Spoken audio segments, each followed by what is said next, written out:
Hey guys, Eric Goldman, managing editor at Fandom. I'm here with Jordan representing our wikis, and we've got some of the crew from Star Trek Strange New Worlds, a show I kind of became obsessed with about 3 months ago, and I've been talking to everyone about, and I know that's something you're probably hearing a lot, but we have to sort of jump into it, Paul, with the Kirk of it all. Geez. Why me? Oh, man. Why? No wonder you put me in the hot seat. Right? You've been selected. All right, I'm ready. They did Let's a nice go. little, it's like a funny spoiler bait and switch they did, because it's like they spoiled you being in season 2, and then we got like the bonus of you. Yeah. I think they weren't gonna even announce season 2, and they were just gonna allow people to discover it naturally on screen.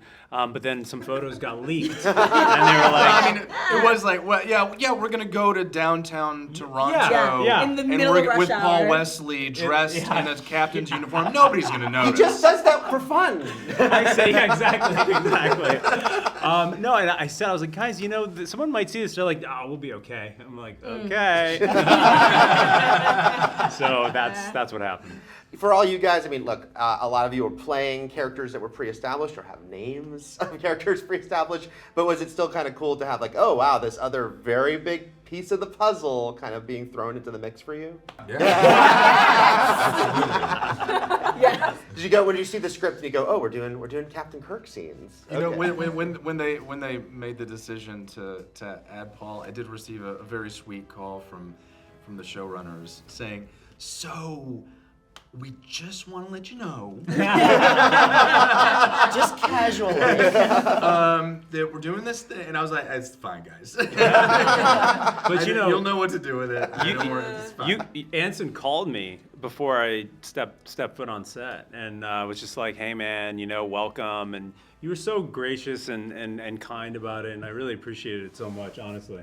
Yeah, there's no joke there. I'm just being honest. And you were waiting for the punchline, but there is no punchline. Let me ask all of you, and actually this goes for you, Paul, too, even though you weren't in much of season 1, it's like, you were already filming season 2 as season 1 is airing, and so on one hand, job security is great, but on the other hand, you don't know how it's going to be received, It's like, oh, what are people going to think? And it went over very well. Yeah. So just how gratifying was it? You never know with a new show that it just seemed that like right out of the gate, people grabbed onto this thing. I think I speak for all of us when we say it was a huge sigh of relief when we figured out that people actually really loved it, especially because this franchise is so beloved and so precious to a lot of its fans. Yeah. And so the fact that we were gonna do a shot in the dark prequel, see how people feel about young versions of these iconic legacy characters and introduce family members of iconic legacy characters. The fact that everyone was like, hell yeah, more please now. It felt amazing. Yeah, actually I remember in the very first couple of weeks of production when we started filming, it like the circuit wasn't running yet. We had just been thrown together. Obviously he and I had worked together, yeah. And Rebecca. And I remember the moment that it kind of switched on.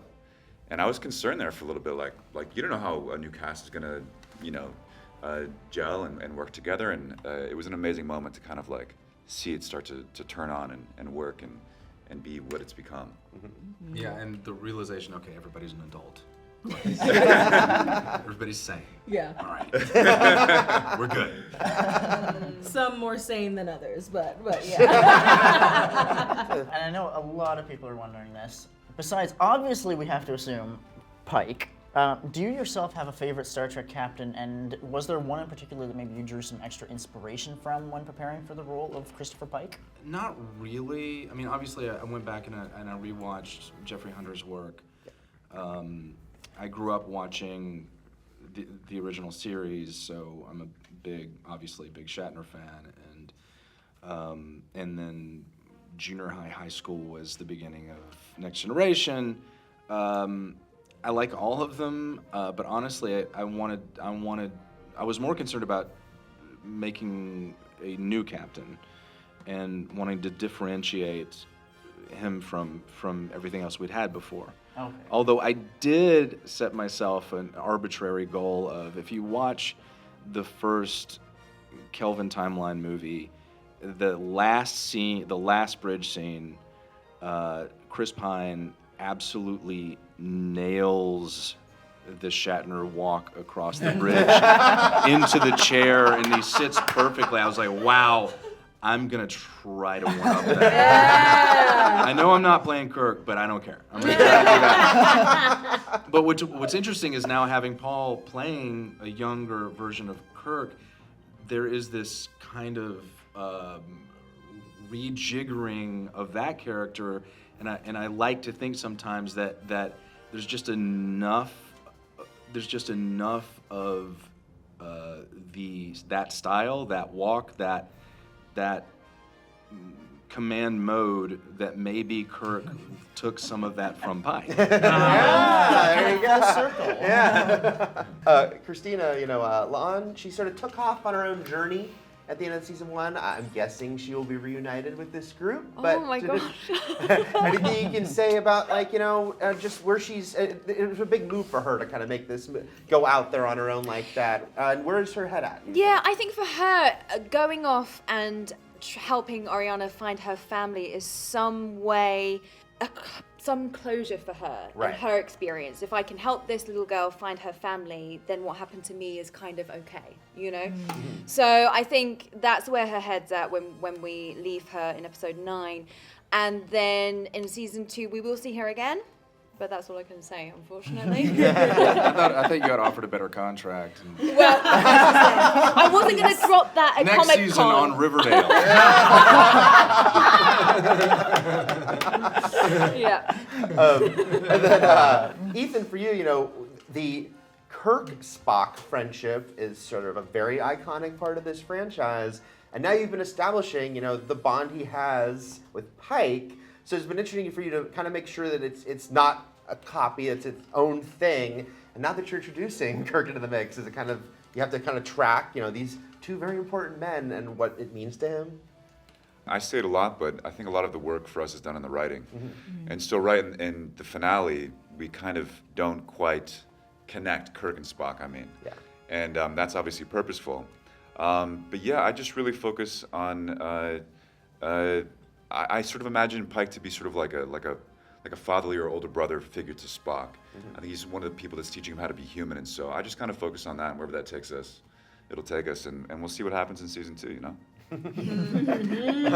Paul, is interesting for you. It's like, you don't want to telegraph too much. You don't want to be like, we're going to be best friends. Yeah. Obviously, in the finale of season 1 is an alternate timeline, so they don't have that relationship. So obviously, we didn't, as Ethan said, it was purposeful.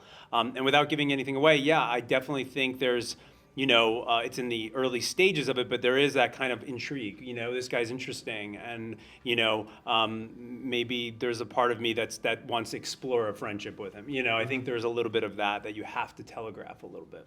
Star Trek is a franchise that's been around for a long time, and it's inspired generations of people to follow their dreams and know that you can do anything you want.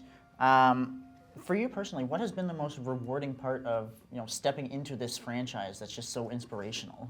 Probably one of the most rewarding parts of it is, as a Black woman in entertainment, I really would not have this opportunity to play this character, obviously, without Nichelle Nichols. But what Nichelle did for our community was open doors and show a realm of possibility of the characters Black women could play.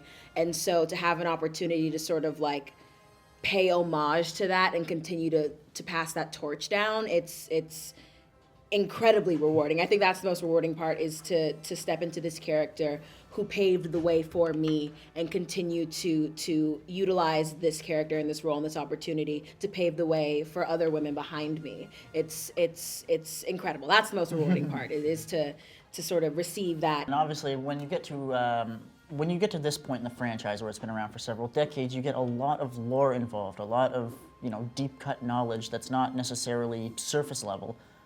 So in preparing for your roles, did you happen to browse, say, Memory Alpha, the Star Trek Wiki? I use Memory Alpha all the time. Yes. And if you, Yeah. Okay, I guess I can rephrase the follow-up. If you have, what was perhaps the most interesting or weird fact that you found that just kind of stuck with you on set? Every now and then I'll just do random searches. The other day I was interested in I can't remember why, but I wanted to find out how many different intergalactic species have shown up in Trekverse. And so I did that, and that was an interesting read for an hour or so. And I don't know, I keep building my knowledge base from Memory Alpha, and in all of our guest stars, I turn them onto that as well if they have any questions. It's a great resource. Do you guys do the thing that we all do of just you get lost, you start clicking on one thing after the other? Yes. Oh yeah, totally. Yeah.